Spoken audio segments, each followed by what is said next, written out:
Bismillahirrahmanirrahim. Alhamdulillahirabbil alamin. Allahumma shalli ala sayyidina Muhammadin wa ala ali sayyidina Muhammad. Allahumma iftah lana futuhan arifin wa ja'al lana khalisatan wajhikal karim rahmatan bi rahmatika arhamar rahimin.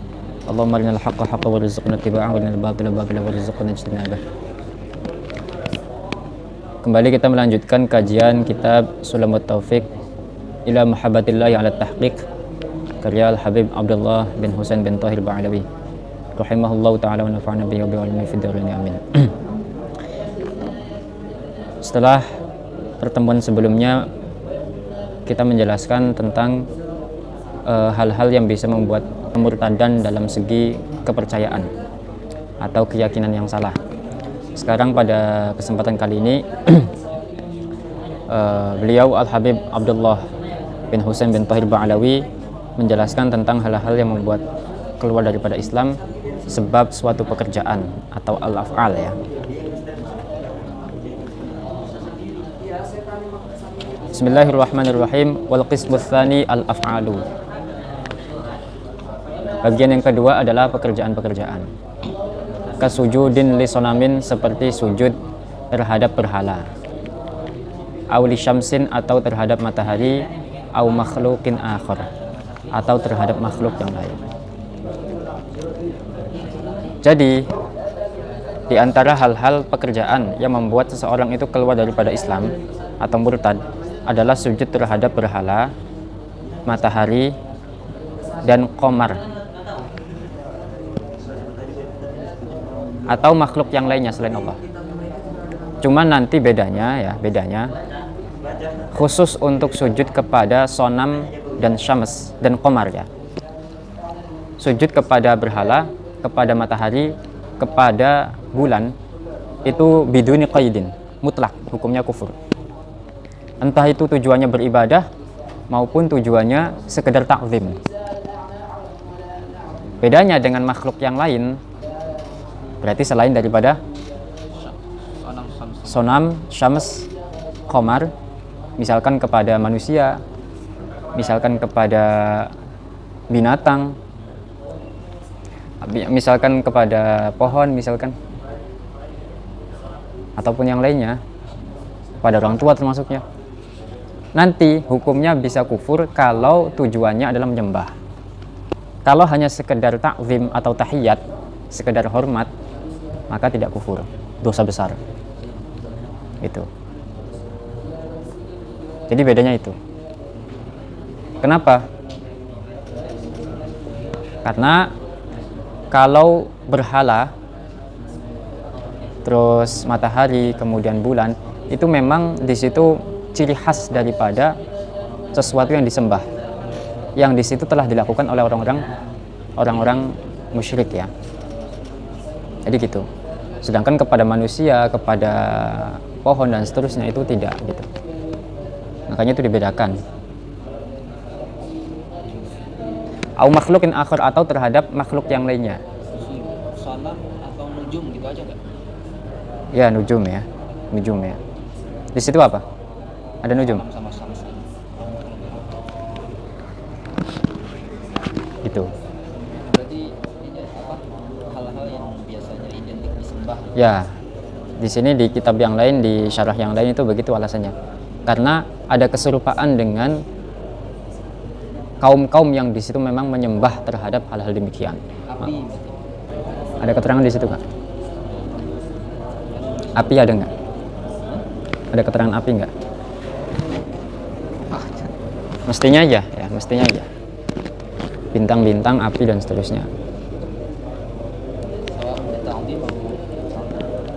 Kemudian ketika selain daripada matahari, selain daripada berhala, selain daripada bulan, yaitu makhluk yang lainnya, orang tua misalkan, sering tuh orang-orang awam itu kadang mensujudi orang tua, atau di sini di kitab-kitab dijelaskan jahalatus sufiyah, orang-orang sufi yang bodoh itu kadang sujud kepada masyayikh mereka ya. Itu hukumnya kalau sekedar ta'zim maka dosa besar, kalau tujuannya menyembah ibadah maka kufur. Sini ada penjelasan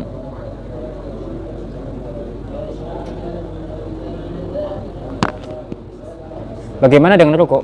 Rukuk kalau tujuannya adalah ta'zim kepada makhluk sebagaimana ta'zim kepada Allah, maka ya kufur. Kalau tidak, mutlak saja, maka haram.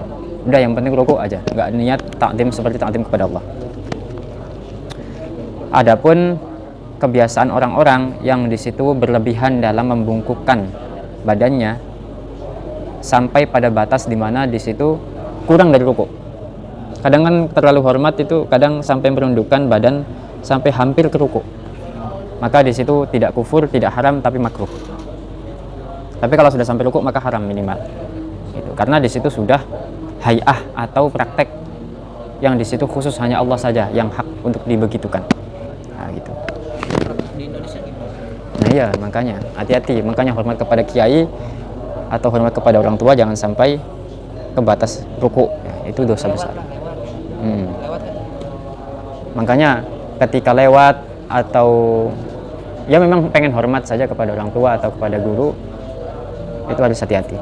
Itu yang dirundukkan adalah lehernya saja sudah cukup sebenarnya. Tidak perlu sampai membungkukan ini ya, membungkukan tulang belakang ini. Jadi cukup menundukkan kepala, itu sudah cukup.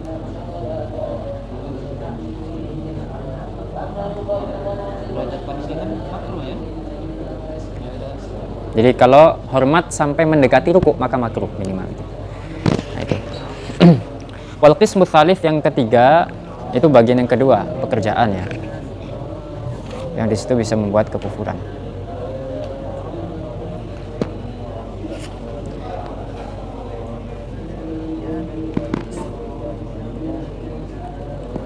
Bagian yang ketiga adalah ucapan-ucapan. Wahya katsiratun jiddan la tanhasir. Ya. Dan itu banyak sekali, tidak terhitung kalau ucapan itu. Hal-hal atau ucapan-ucapan yang membuat kekufuran itu banyak sekali, tidak terhitung. Di antaranya ayyaqula lil muslimin ya kafiru au ya yahudiyu ya yahudiyu au ya nasraniyu au ya adimaddin. Ya. Muridan annalladzi alaihi al-mukhatabu minad dini huwa kufrun au yahudiyatun au nasraniyatun au laisa bidinin. Di antaranya ucapan yang membuat seseorang itu kufur atau murtad adalah berkata kepada seorang muslim yang lainnya, wahai kafir, atau wahai Yahudi, atau wahai Nasrani, atau wahai orang yang nggak ada agamanya misalkan. Udah tahu yang lawan bicaranya adalah orang muslim tapi disebut kafir atau disebut Yahudi atau disebut Nasrani atau nggak ada agamanya, ya maka itu kufur. Atau laisa bidinin, tidak beragama misalkan, agnostik, wahai agnostik misalkan, itu juga sama. Kalau disebutkannya kepada muslim itu malah kembali kepada yang mengucapkannya. Na'udzubillah, makanya hati-hati ya. Jadi bahayanya paham takfiri, bahayanya paham gampang mengkafirkan adalah begitu. Jadi yang perlu dipahami adalah Ahlus Sunnah wal Jamaah itu sangat ketat atau sangat hati-hati dalam masalah mengkafirkan orang Islam. Orang Islam loh ya, bukan selain Islam. Kalau memang di situ jelas-jelas orang itu beragama selain Islam, ya maka wajib dikafirkan. Ya meskipun kita dalam interaksi nggak panggil dia kafir, tapi kita harus yakini bahwasanya agama mereka kafir gitu. Ya interaksi biasa aja, nggak perlu. Yang penting kita yakini bahwasanya agama selain Islam adalah kafir. Jadi yang dimaksud Ahlus Sunnah adalah hati-hati dalam menghukumi seseorang ketika diduga telah melakukan sesuatu yang di situ bisa mengarah ke kufuran, dan itu pelakunya adalah orang Islam, maka hati-hati. Makanya Imam Ghazali punya kitab Faisalut Tafriq baina Islam wa Zandaqah itu begitu. Itu adalah respon Imam Ghazali terhadap sebagian Ahlus Sunnah itu gampang mengkafirkan terhadap orang Islam gitu ya, terhadap orang Islam. Jadi gitu, kayak Mujassim, kayak Syiah, terus kayak Wahabi yang mengatakan Allah itu bertempat dan seterusnya. Itu Ahlus Sunnah hati-hati sekali. Kalau mujassim atau menjasmanikan Allah, berpaham bahwasanya Allah itu materi atau benda, kalau memang mujassimnya soreh, jismun kal ajsam, Allah jismun kal ajsam, ya maka kafir, kata para ulama. Tapi kalau misalkan jismun la kal ajsam, materi tidak seperti materi-materi yang ada, maka nggak kafir, kata para ulama. Nah itu, Allah itu punya tangan, tapi nggak seperti tangan-tangan yang ada. Itu adalah nggak kafir, tapi fasik, mubtadi'. Begitu kata para ulama. Ya. Jadi gitu. Jadi yang perlu diperhatikan adalah ajaran bahwa kita itu memang hati-hati dalam mengkafirkan seorang muslim. Ya, hati-hati. Tapi bukan berarti ditiadakan, bukan. Karena kalau nggak ada ya nanti orang akan gampang-gampang dalam melakukan hal demikian. Gampang atau apa? Tasahul atau sembrono dalam masalah demikian. Gitu. Yang harus diperhatikan adalah, atau yang harus dipegang adalah hati-hati. Dan wilayah takfir adalah wilayah yang sangat sulit. Jadi harus betul-betul perbuatan yang diduga bisa mengarah ke kafirannya itu adalah perbuatan yang di situ betul-betul jelas, sejelas matahari. Tidak bisa ditakwil lagi. Sudah diinterogasi, kamu betul mengatakan demikian. Kamu yakin, kamu sadar, kamu tanpa ada yang memaksa, dan seterusnya. Harus betul-betul interogasi, betul-betul ditanya, harus jelas. Gitu.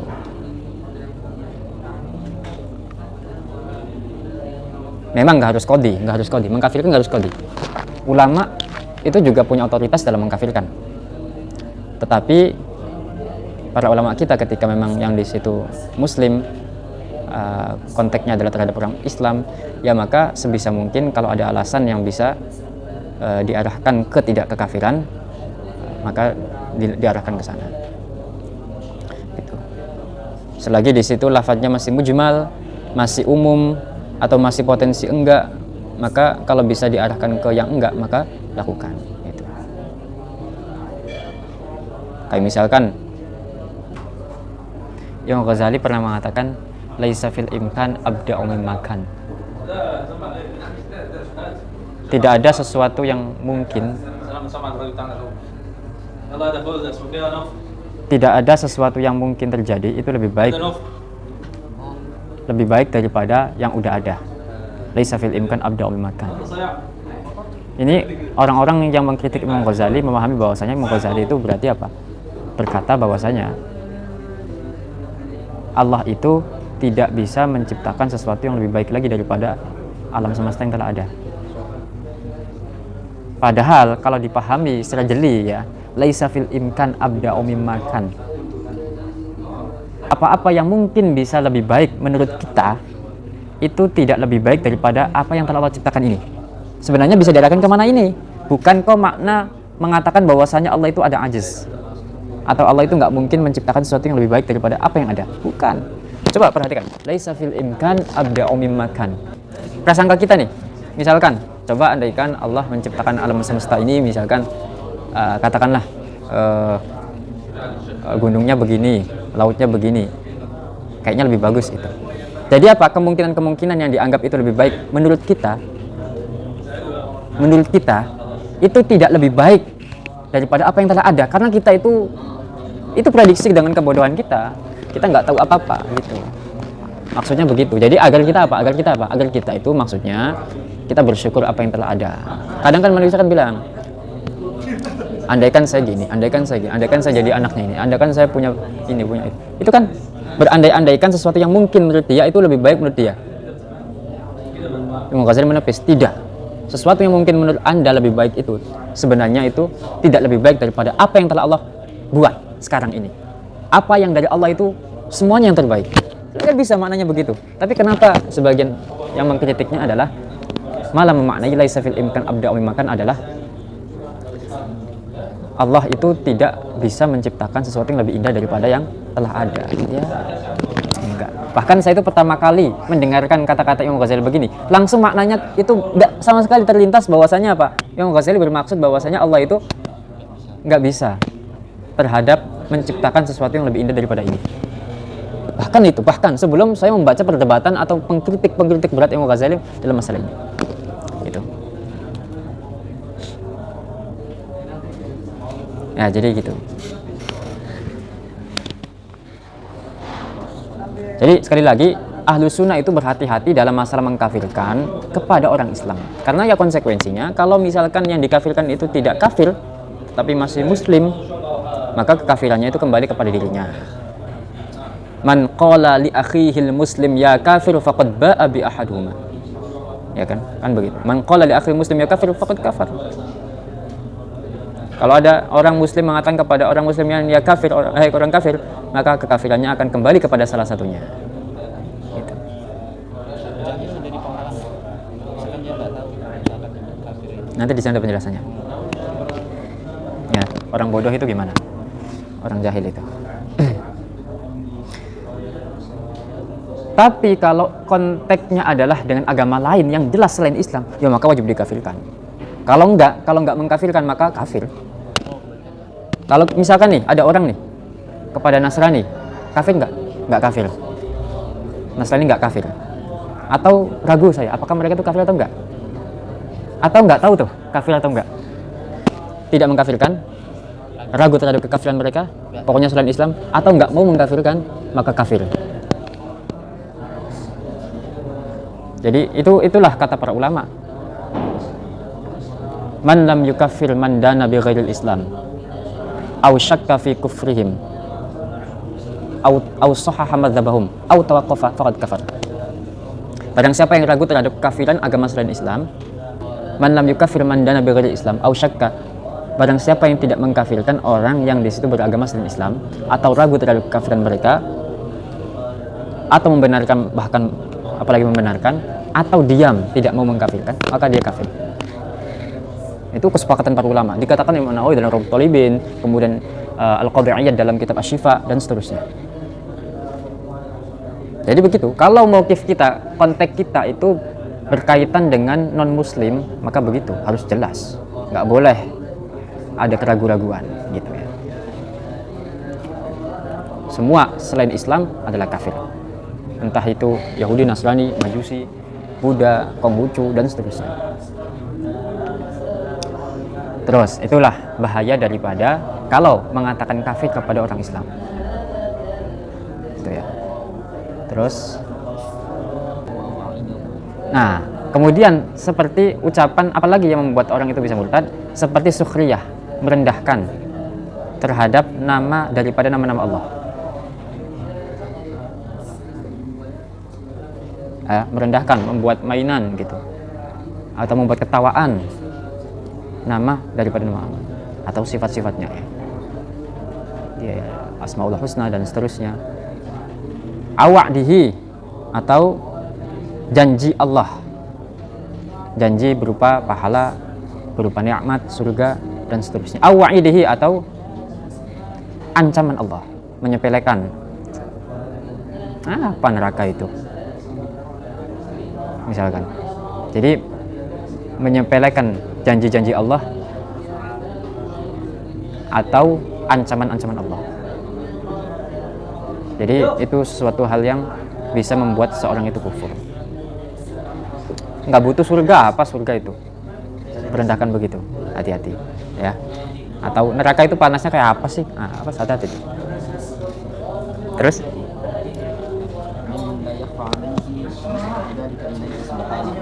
ya memang itu jelas, memang merupakan janji atau ancaman dari Allah Subhanahu wa Ta'ala.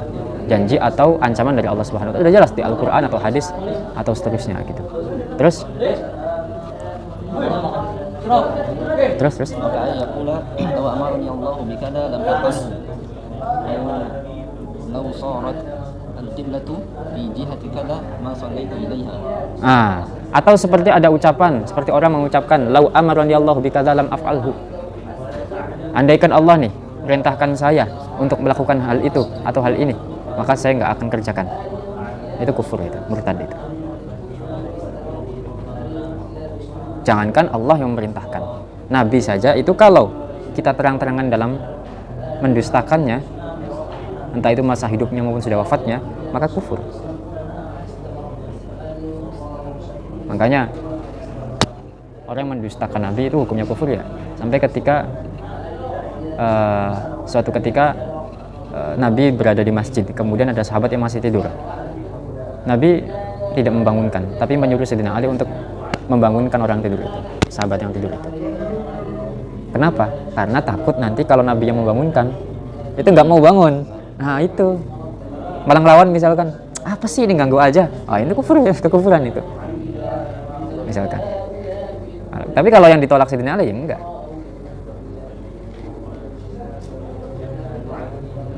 Itu.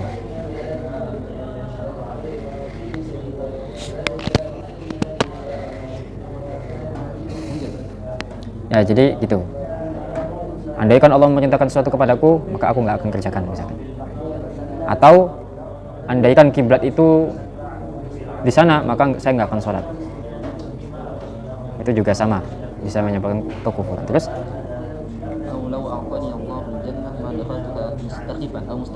mustakhifan. Ya. Atau ucapan bahwasanya andaikan Allah ngasih aku surga, maka saya nggak mau masuk dengan merendahkan, mustakhifan. Au mudhirnya inad, menampakkan nggak butuh, atau inad itu nggak suka, atau inad itu apa ya? Apa inad? Keras kepala itu maksudnya apa? Nggak butuh. Itu juga bisa menyebabkan kufur. Terus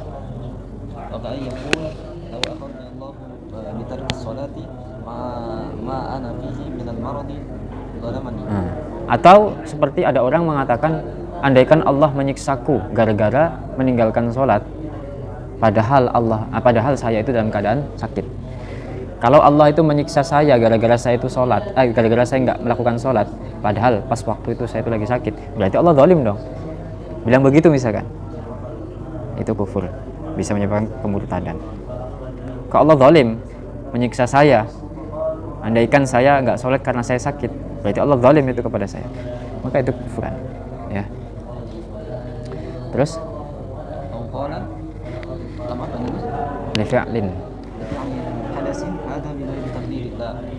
atau berkata bahwasanya ada sesuatu yang terjadi, ya, ada sesuatu yang terjadi. Lifi'lin hadatsa hadza bighairi taqdirillah. Ini terjadi bukan karena takdirnya Allah. Apapun itu, apapun kejadian apapun misalkan terjadi, ini bukan takdirnya Allah nih. Ini juga berarti mengingkari apa? Mengingkari tadbir atau apa? Pengaturan Allah terhadap alam semesta ini. Karena semua alam semesta ini mulai dari A sampai Z, mulai dari yang kecil maupun yang terbesar, semuanya itu dalam kontrol Allah. Kalau mengatakan sesuatu ini terjadi tanpa karena takdir Allah, ya berarti mengingkari daripada tasarruf atau takfir daripada terjadinya alam semesta itu daripada Allah. Berarti ada sesuatu yang terjadi tapi bukan karena pengaruhnya Allah. Nah, itu berarti mengingkari apa?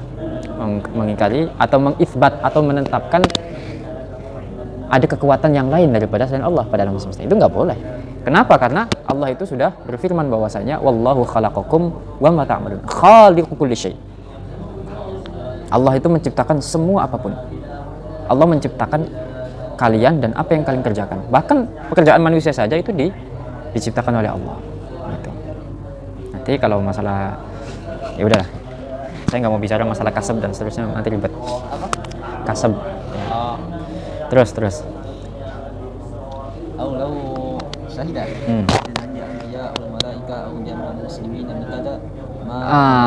Ini dia yang bahaya. Atau seperti andaikan dia berkata, ada orang berkata, "Lau syahida 'indil anbiya'u awil malaikatu aw jami'al muslimin bikadza ma qabiltuhum." Andaikan ada para anbiya, para nabi, para malaikat atau seluruh umat Islam berkata terhadap hal ini atau bersaksi bahwasanya terjadi hal ini, maka saya nggak akan terima itu. Ini bahaya ucapan begini itu. Andaikan seluruh umat Islam sedunia ini atau para ulama sedunia ini berkata demikian, maka saya nggak akan terima, nggak akan saya membenarkan. Ini bahaya ucapan kayak gini. Ada nggak ucapan kayak gitu? Baru-baru ini loh ya, masalah nasab ya. Andaikan seluruh orang sedunia berkata bahwasanya Ba'alawi itu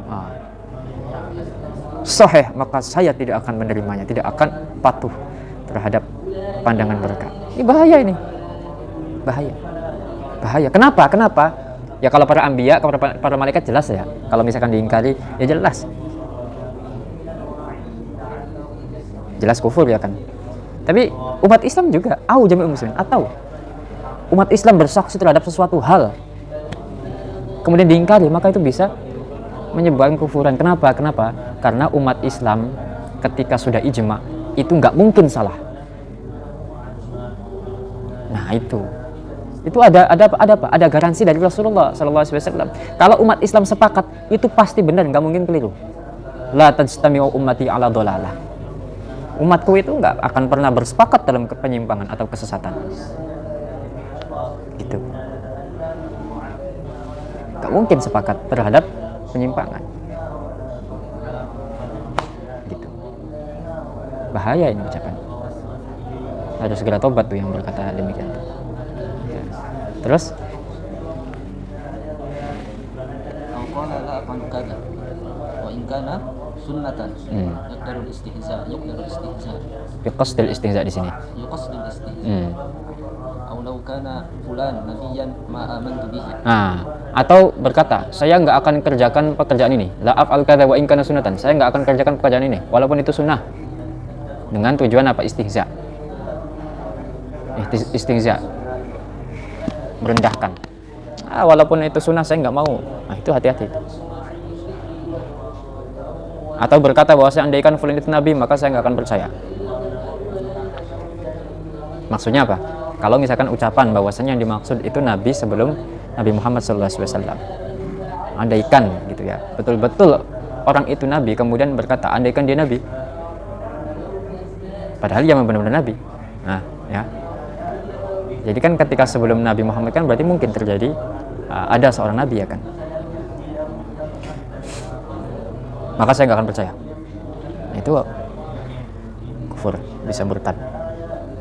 Tapi kalau memang setelah Nabi Muhammad SAW berkata demikian, maka kita harus andaikan ada yang merasa menjadi nabi, yaitu setelah nabi, ya jelas saya nggak akan percaya.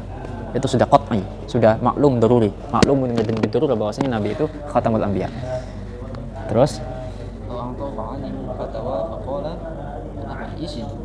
ayu syai'in, di situ ish ya, nggak apa-apa ish. Di sini difushakan menjadi ayu syai'in, kalau di situ ish ya, nggak apa-apa, itu bahasa ambiahnya. Al-istighfaf ya. Atau berkata ketika ada orang yang memberikan fatwa, ketika ada ulama yang memberikan fatwa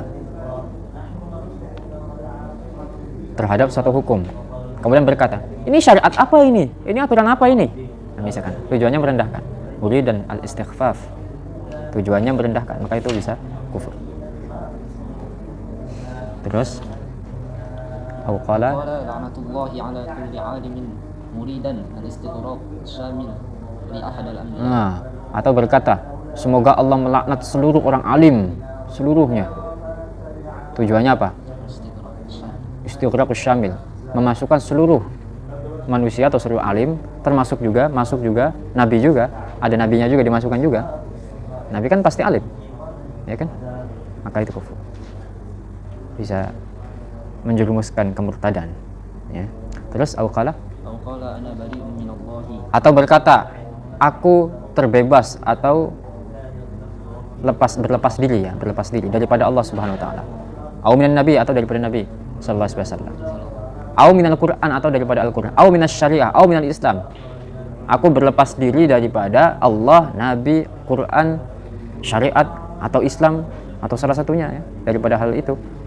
Maksudnya berlepas tangan, tidak mau diatur, tidak mau ikut terhadap Allah, Nabi, Al-Quran, syariat, Islam, maka itu kufur, murtad ya. Na'udzubillah. Ini siapa orang kayak gini? Yang berkata demikian itu siapa? Kalau ana bari'un minallah, ya. Kalau ucapan aku tidak percaya Allah, ya berarti itu ateis ya. Minan nabi, ya mereka orang-orang musyrik, orang-orang selain Islam itu nggak percaya Nabi Muhammad. Al-Quran juga sama. Syariah, nah ini siapa kalau syariah yang biasa mengatakan saya nggak butuh syariat, jangan bawa syariat dalam masalah politik. Nah, ini awas, hati-hati. Atau jangan bawa Islam dalam politik, tidak boleh politik identitas. Itu bahaya, itu ucapan kayak gitu. Ucapan siapa itu? Ucapan biasa disebutkan oleh orang-orang yang berpaham sekuler. nggak mau dalam aturan Islam, nggak mau mendapatkan aturan Islam, itu orang sekuler itu biasanya. Bahaya itu. Karena apa yang dibawa oleh Nabi itu syariat, aturan. Yang kemarin tuh kami mengkritik salah satu teman ya, yang membela pesta poria itu. Dia berkata bahwasanya dalam tulisannya, dalam masalah pesta poria itu jangan sampai hanya dipahami dengan dalam kacamata agama saja, gitu. Tuh. Atau terlalu sempit gitu, atau apa sih bahasanya? Tidak bisa atau apa gitu, saya agak lupa. Ya semoga aja yang enggak ngawurnya ya. Saya agak lupa. Intinya cukup bahaya juga itu ucapannya. Jadi jangan dipandang hanya dalam sisi agama aja. Itu bahaya itu. Mau berlepas daripada suatu hukum daripada Islam. Nggak bisa. Kita itu 24 jam, apapun yang kita kerjakan pasti kena hukum syariat. Nggak bisa nggak. Tidurnya, makannya, jalan-jalannya, ngajinya, semuanya. Sampai tidur lagi, semuanya kita nggak bisa lepas daripada hukum. Kalau sampai mengatakan, jangan memandang hal demikian, pekerjaan demikian itu dari hukum Islam. Terus mau dihukumi apa? Pakai hukum cara apa? Cara pandang apa? Will view apa? Harus dipandang dalam will view atau cara pandang apa? Kemusikan, seni. Nggak mau dihukumi secara Islam. Nggak bisa. Kalau Anda memang sudah mau berislam, sudah masuk dalam Islam, maka nggak bisa lepas daripada hukum Islam. Ayamangkan, sampai kapanpun. Semua gerak-gerik kita semuanya, kalau kita sudah ikrar dalam Islam, ya maka nggak bisa berlepas dari hukum Islam. Sampai ngelamun kita sekalipun, nggak ngapa, itu juga ada hukumnya. Apalagi kalau sampai joget-joget, itu ya jelas harus dihukumi dengan Islam, haram. Belum lagi merusak nama baik alma mater. Ya. Gitu. Terus auqala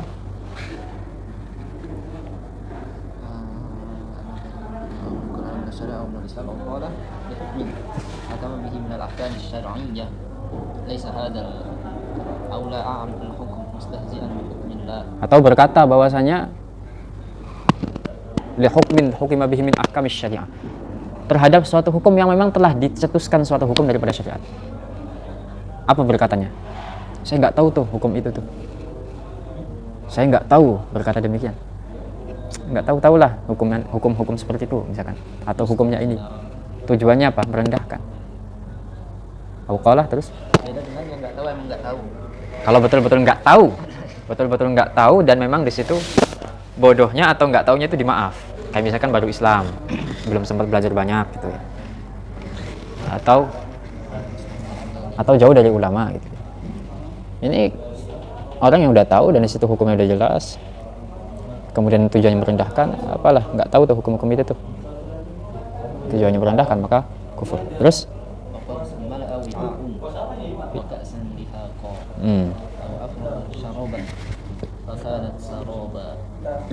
Iya, terus?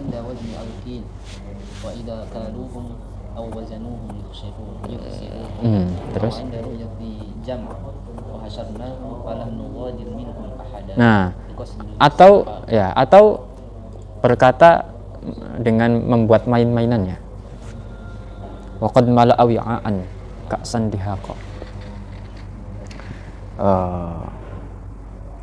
Berkata dengan istighfaf, merendahkan. Sudah kenyang nih. Sudah kenyang ketika misalkan pas waktu dibacakan ayat wa ka'san dihaqa.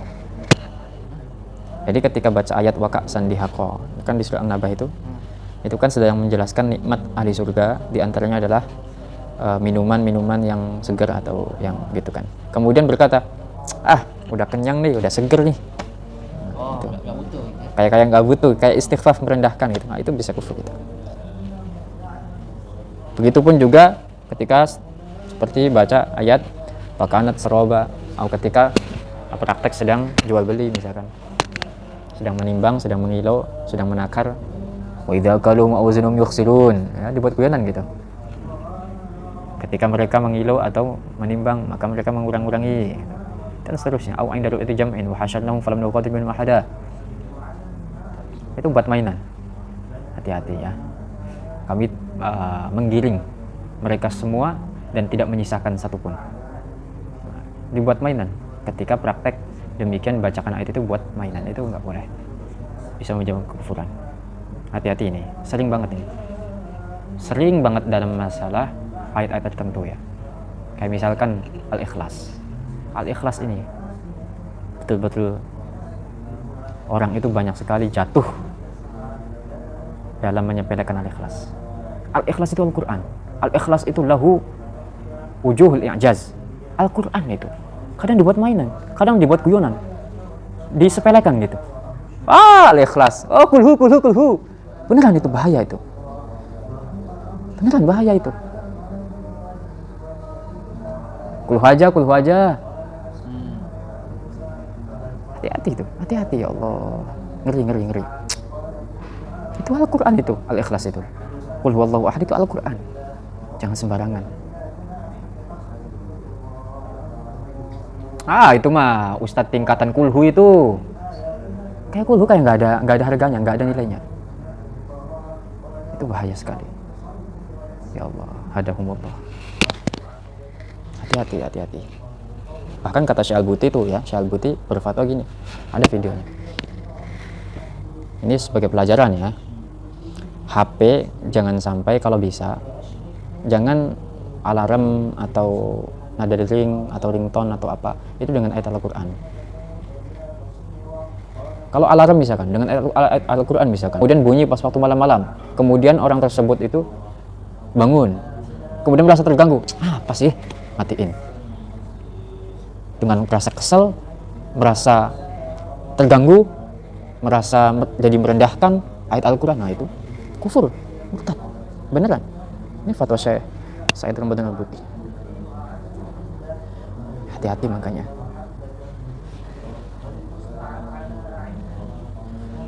Sampai ke kufur ya? Iya. Ini karena Al-Quran. Hati-hati makanya. Jangan sampai dibuat guyonan. Al-Quran jangan sampai dibuat guyonan. Jangan sampai. Bahan guyonan berkali-kali saya katakan. Bahan guyonan, bahan ketawa-ketawaan itu masih banyak. Masih banyak sekali. Jangan sampai di konteks Al-Quran. Jangan sampai di simbol-simbol agama. Jangan sampai ketika masalah ibadah. Awas itu.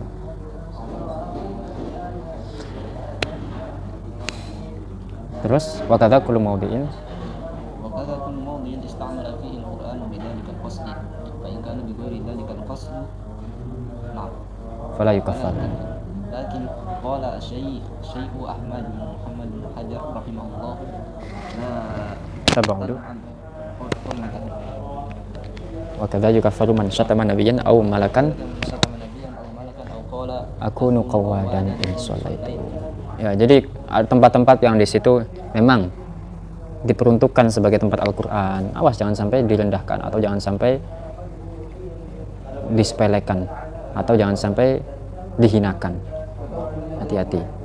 Atau diinjak. Biasa aja. Awas itu, hati-hati itu. Atau ditendang. Awas itu. Nah, terus juga jelas, ini yang jelas ya. Wa kadza yukaffaru man syatama nabiyyan atau yakfuru boleh man syatama nabiyyan au malakan. Juga kufur orang yang menghina atau mencela atau merendahkan, kalau nggak sampai menghina ya, nabi atau malaikat atau simbol-simbol agama yang lainnya. Jadi merendahkan nabi atau penghinaan nabi itu berat ya, bahkan lebih berat daripada menghina Allah, kata para ulama. Kalau menghina Allah murtad jelas ya, setelah itu ya taubat, disuruh taubat gitu kan. Tapi kalau menghina Nabi, bahkan sebagian ulama khususnya mazhab Maliki yang paling tegas itu nggak ada istitabah, nggak ada waktu kesempatan disuruh taubat. Tapi apa, langsung dibunuh. Kalau Nabi itu, makanya menghina Nabi itu lebih berat. Kenapa? Karena memang Nabi itu adalah jalan atau wasilah kita menuju kepada Allah. Wasilah manusia, pintu manusia itu menuju ma'rifat kepada Allah atau beriman kepada Allah. Kalau nabinya sudah dicorengkan, ya maka nggak ada jalan lagi. Dan kalau menghina Allah, Allah nggak bisa dihinakan. Allah tetap Tuhan. Tapi kalau nabi itu sebagai seorang manusia, jadi apa ya? Jadi potensi untuk hilang kemuliaannya itu kalau dihina itu lebih besar, gitu. Atau malaikat juga. Makanya hati-hati malaikat direndah-rendahkan. Apa itu? Israel itu tak suruh-suruh saya. Awas itu, hati-hati. Mungkar nakir itu nurut sama saya. Awas itu, merendahkan begitu tuh. Itu bisa kekufuran itu. Ini bukan sembarangan, bukan sembarangan. Hati-hati, makanya ya Allah, di akhir zaman itu ngeri. Ngeri. Orang setengah gila begitu banyak pengikutnya. Atau yang betul-betul gila ya? Betul-betul gila menurut saya itu. Orang nggak bisa baca Quran coba, apalagi baca kitab, banyak pengikutnya. Itu betapa menunjukkan bahwasanya bangsa kita itu memang darurat kebodohan. Darurat kebodohan. Orang segitu, apalagi kata-kata. Memang harus digitukan agar nilai segala sesuatu itu jelas gitu. Kalau memang betul-betul berhak untuk dihinakan, kita harus hinakan. Orang kayak gini harus dihinakan. Sudah hina tapi nggak merasa, kemudian malah sombong gitu. Itu perlu untuk kita gertak segertak-gertaknya. Kalau enggak ya makin malah menjadi-jadi. Jadi nggak apa-apa, silakan disebar-sebarkan ya orang-orang kayak gitu. Kemudian dicaci maki, terserah. Itu bagian daripada amar ma'ruf nahi munkar. Nahi munkar itu boleh kalau memang dibutuhkan mencaci. Kalau misalkan cara baik-baik nggak mau diterima, cara menceramahi nggak mau diterima, ya maka kata Imam Ghazali, as-sabbu ya ahmaq ya qalilul aql. Kata Imam Ghazali gitu. Jadi jangan dikira ulama-ulama kita yang tegas begitu tuh tanpa ilmu, enggak. Ada dasarnya. Ada dasarnya.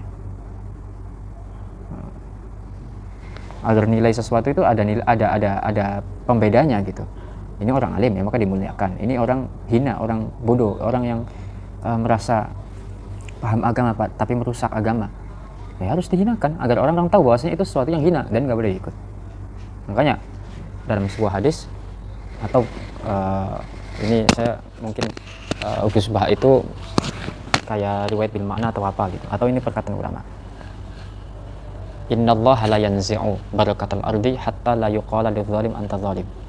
Kalau bahasa hadisnya saya agak lupa, agak beda kalau saya cek hadisnya itu bahasanya. Allah itu tidak akan mengangkat keberkahan bumi, alam semesta ini, kecuali kalau orang zalim tidak lagi disebut zalim, orang perusak tidak disebut lagi perusak, kemaksiatan tidak disebut maksiat. Makanya jangan sampai kita memperhalus bahasa terhadap orang-orang yang berhak untuk dihalusi. Itu ngerusak itu. Karena apa? Nanti orang-orang akan menganggapnya itu hal yang biasa. Kalau dilembutin, misalkan ini sudah marak nih bahasa-bahasa misalkan orang prostitusi, orang pezina, pelacur itu apa? Dikeren-kerenkan bahasanya, prostitusi atau pekerja seks komersial. Itu kan si pelakunya pun nggak merasa sakit hati ya nggak? Itu tuh bahaya itu. Karena nanti orang-orang itu ketika bahasa dirubah seperti itu, diperkeren atau diperhalus begitu, nanti anggapnya itu sesuatu yang biasa atau sesuatu yang ya bukan sesuatu menjijikan gitu. Tapi beda ketika misalkan pelacur atau sampah masyarakat. kata Gus Bah, biarkan saja orang-orang awam itu berkata demikian. Tapi kalau kita sebagai ulama jangan. Biarkan saja yang berkata sampai sekotor itu adalah masyarakat, nggak apa-apa, biarkan saja.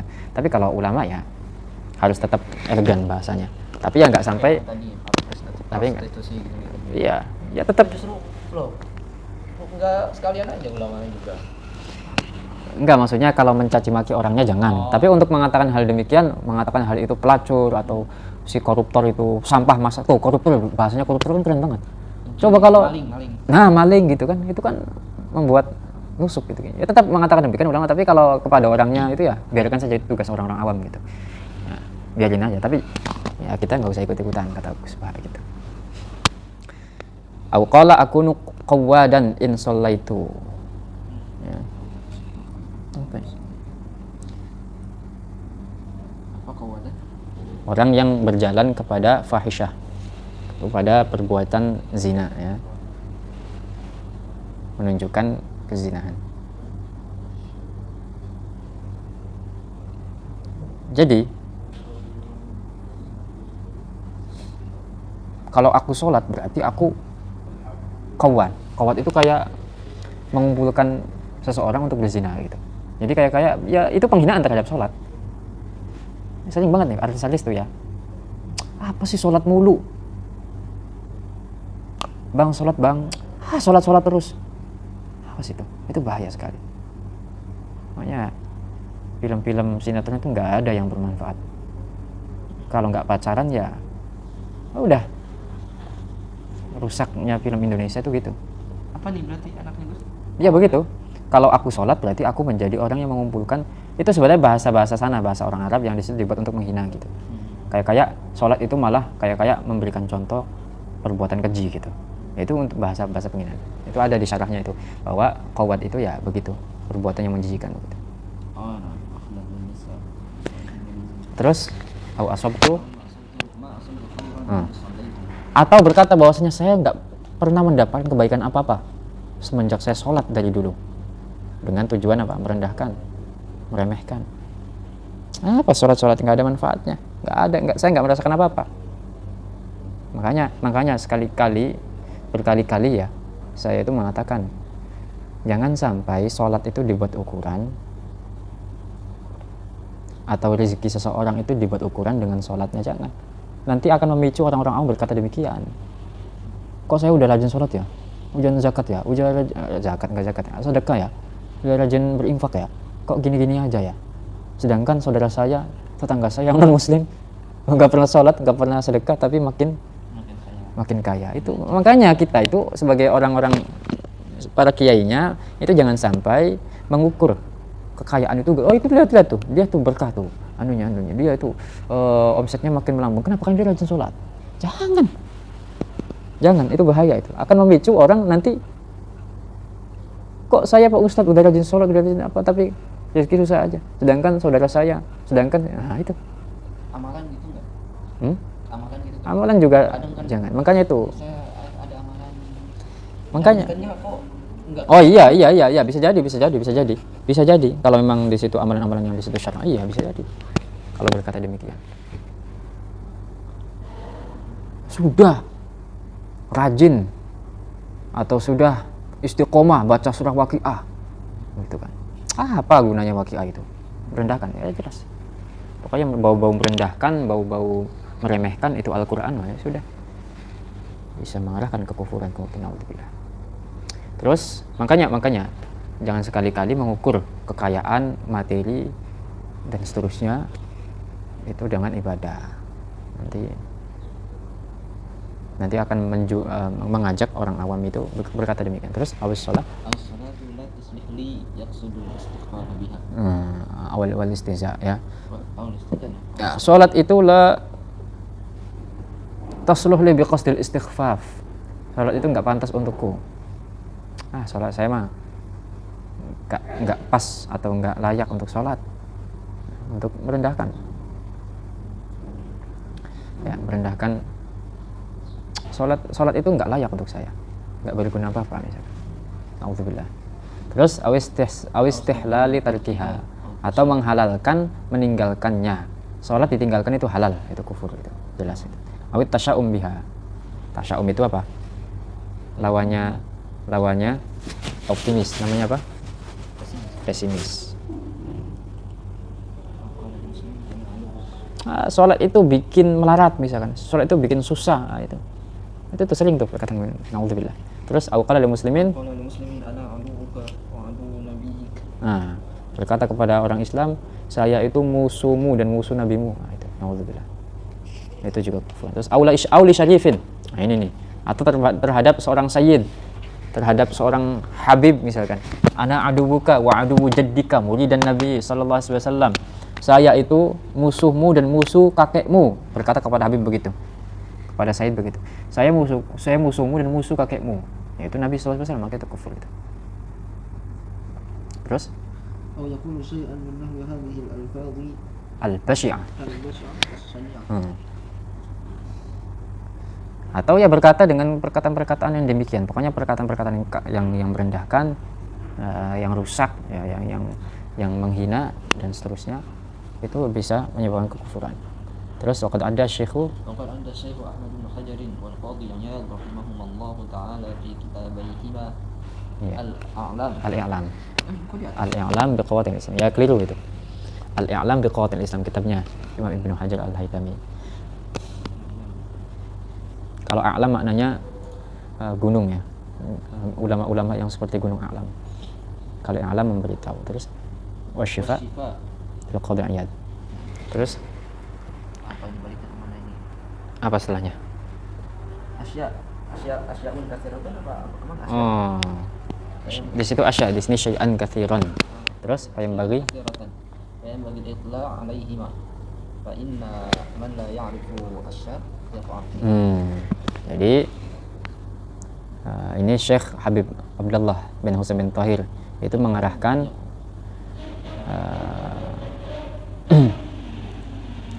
bahwasanya Imam Ibnu Hajar Al-Haytami dan Imam Al-Qadhi Iyad ya, di dua kitab beliau yaitu Al-I'lam karya Ibnu Hajar Al-Haytami, kemudian Asy-Syifa bi Ta'rifi Huquqil Mustafa itu karya Imam Al-Qadhi Iyad. Ini dua kitab ini harus dimiliki ya. Kitab penting itu ya.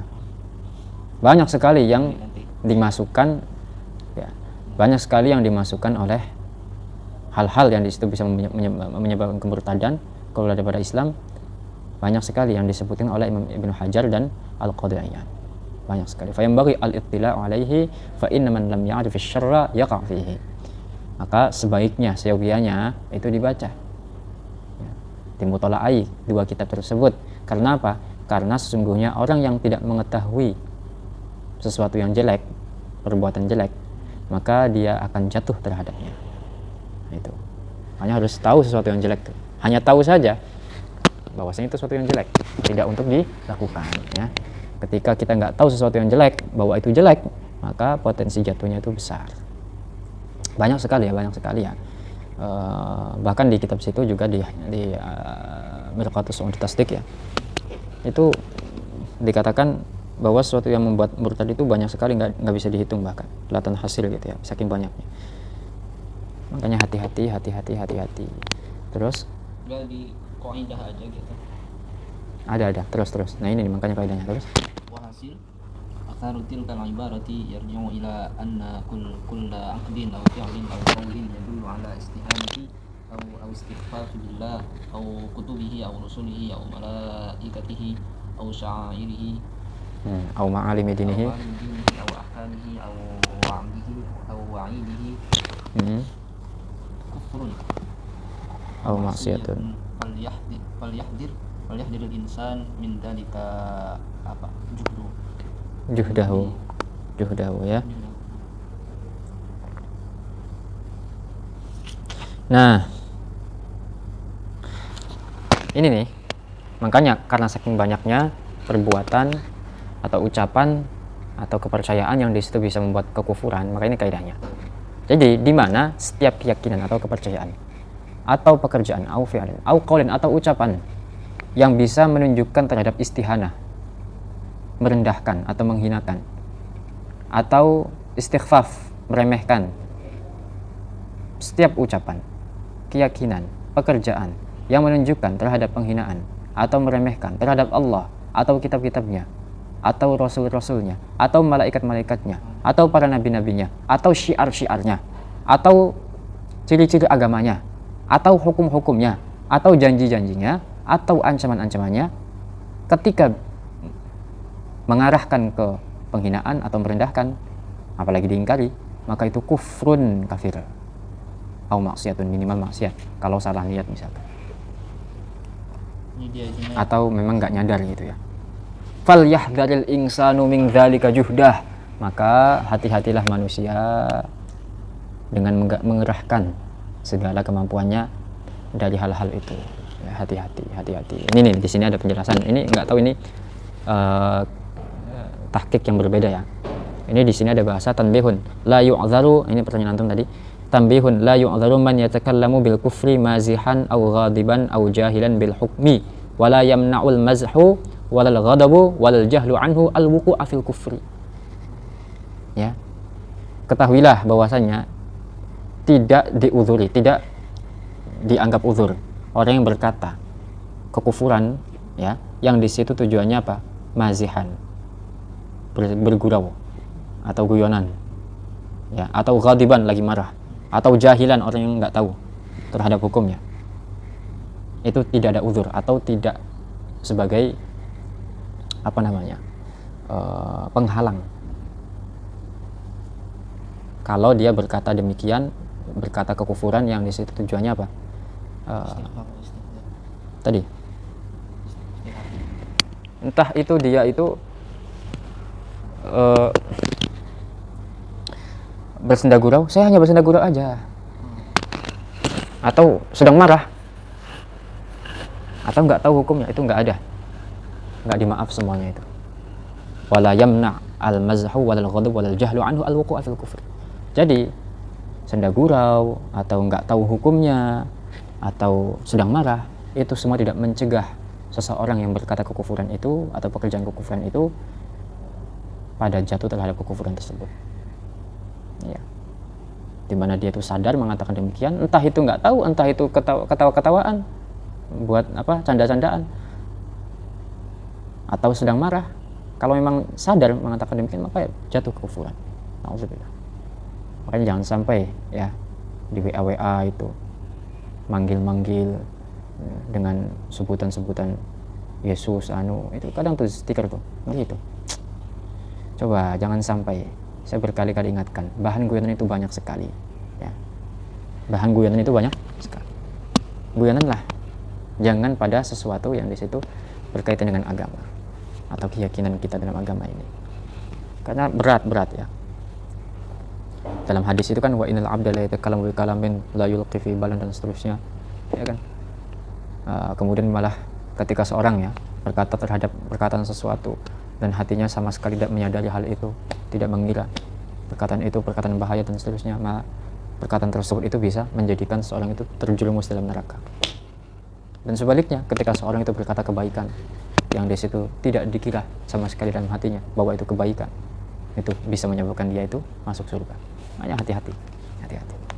Jadi masih banyak sekali. Ini kata Syekh, beliau silakan dirujuk dua kitab, Al-I'lam bi Qawaati' al-Islam dari Imam Ibn Hajar Al-Haytami, kemudian Asy-Syifa bi Ta'rifi Huquqil Mustafa dari Imam Qadhi Iyad. Di situ banyak sekali ya sesuatu yang di situ bisa menyebabkan kekufuran. Banyak sekali, misalkan yang lagi ramai ini ya mengatakan bahwasanya Yahudi Nasrani masuk surga, itu qat'an, pasti sepakat para ulama itu kufur. Kenapa? Karena kalau Yahudi dan Nasrani itu masuk surga, nggak ada gunanya Nabi diutus. Untuk gunanya apa Nabi diutus? Kalau memang Yahudi Nasrani sudah masuk Islam, sudah apa? Sudah bisa masuk surga tanpa adanya ajaran yang baru, ajaran Islam. Ya. Atau apa? Mengatakan Fir'aun itu masuk surga. Ini juga qat'i, masalah yang qat'i. Atau paham wahdatul wujud, alam semesta yang ada ini yaitu Allah itu. Nah, itu jelas itu kufur itu. Nah, hati-hati sekali. Terus apa lagi? Inqilabul azab ilal uzubah. Ya, bahwasanya azab itu berubah menjadi nikmat. Orang kafir itu ya memang selamanya di neraka. Ini nih. Ya. Pengikut Ibnu Arabi nih. Ibnu Arabi bisa jadi tidak berkata demikian. Tapi faham ini masih terus digulirkan. Semoga saja Ibnu Arabi nggak berfaham demikian. Husnudzan para ulama benar gitu. Semoga aja. Jadi nggak ada uzur sama sekali. Tidak gondok enggak. Kenapa? Enggak. Kenapa? Karena hal-hal demikian itu hal-hal yang di situ sangat prinsipil. Hal-hal yang di situ sudah gampang diketahui oleh umat Islam. Kok dia nggak tahu, ya berarti salah dia. Kenapa nggak belajar? Gitu. Gini. Kebodohan yang dimaaf itu hanya dua hal saja. Yaitu ketika qaribul ahd minal Islam, dia baru masuk Islam, baru masuk Islam kemarin. Ya, ketika misalkan dia nggak tahu terhadap suatu ahkam-ahkam hukum-hukum syariat, ya maka dia dimaaf. Karena apa? Dia belum belajar banyak Islam. Atau yang kedua adalah apa? Ba'idun 'anil ulama. Jauh daripada ulama, nggak bisa belajar, maka dimaaf. Itu dua itu aja kondisinya. Tapi yang lain udah terhapus di zaman sekarang kayaknya, karena ada internet. Sebagian ulama berkata demikian. Sekarang sudah nggak ada ba'id 'anil ulama, nggak ada atas sebagian ulama. Tapi bisa jadi ada. Kenapa? Karena suku-suku pedalaman itu masih ada. Terus atau hidup di Eropa, itu kadang yang coba ketika ditanya, saya punya guru Syekh Abdul Fattah Qudash Al-Yafi'i. Beliau juga mengira demikian. Wah, ini sudah zaman internet. Orang-orang itu semuanya udah kena jangkau dakwah Islam. Tapi ketika beliau jalan-jalan di Amerika, di mana-mana, itu ketika ditanya, "Madza ta'rifu 'anil Islam?" Apa yang kamu ketahui tentang Islam? Ketika ditanya, berapa yang ditanya gitu, 10 atau berapa, dan itu semuanya jawabannya salah semua, dan yang benar dan satu pun hanya satu yang bisa jawab atau apa gitu. Itu ada yang jawabnya Islam itu agama teroris, agama perang gitu. Jadi terus apa lagi? Ya, tasywih suratul Islam. Terus ada lagi yang jawabnya agama yang kalau sholat itu menghadap ke barat atau kemana gitu. Ya taunya gitu-gitu aja. Padahal dia muslim. Enggak non muslim. Kalau misalkan non muslim ya di situ memang nggak ada yang ngajari ya. Kalau misalkan muslim dan nggak ada yang ngajari, betul-betul nggak ada yang ngajari, nggak kesentuh dakwah, dan memang di situ dia ya nggak mampu menjangkau dakwah, ya bisa dimaaf kalau memang di situ. Tapi kalau dia memang di situ bisa belajar dan tahu ada ulama banyak, atau misalkan di internet itu memang tahu di situ banyak kajian ulama tapi nggak mau belajar, ya di situ nggak dimaaf. Ya itu ya. Jadi ahlul fatrah berarti ya, yang nyampainya Islam tapi ya salah. Tapi dengan penjelasan yang keliru ya. Oh iya. Penjelasan yang keliru atau penjelasan yang diselewengkan gitu ya. Jadi gitu. Terus yang belum disebutkan, ini apa? Af'al ya. Ya jadi itulah. Oh ya, aqwal dan af'al ya. Termasuk diantaranya, lihat di kitabnya itu. Ya, di antara sesuatu yang kufuran pekerjaan adalah melemparkan Al-Quran terhadap tempat yang kotor, qadhurah, mushaf ya. Juga hadis juga dengan tujuan istighfaf, menyengaja karena merasa itu nggak penting, itu juga kufur, itu murtad. Bahkan kata Imam Ar-Ruyani dalam kitab Mughni Muhtaj tadi saya sempat baca, wa yulhaqu bidzalika al-ulum asy-syar'iyyah, ilmu syariat, kitab. Kalau direndahkan begitu maka kufur. Makanya hati-hati naruh Al-Quran, apalagi Qurannya, kitab-kitab, jangan sampai di tempat yang disitu bisa dilangkai oleh kaki. Hati-hati, jangan dibawa.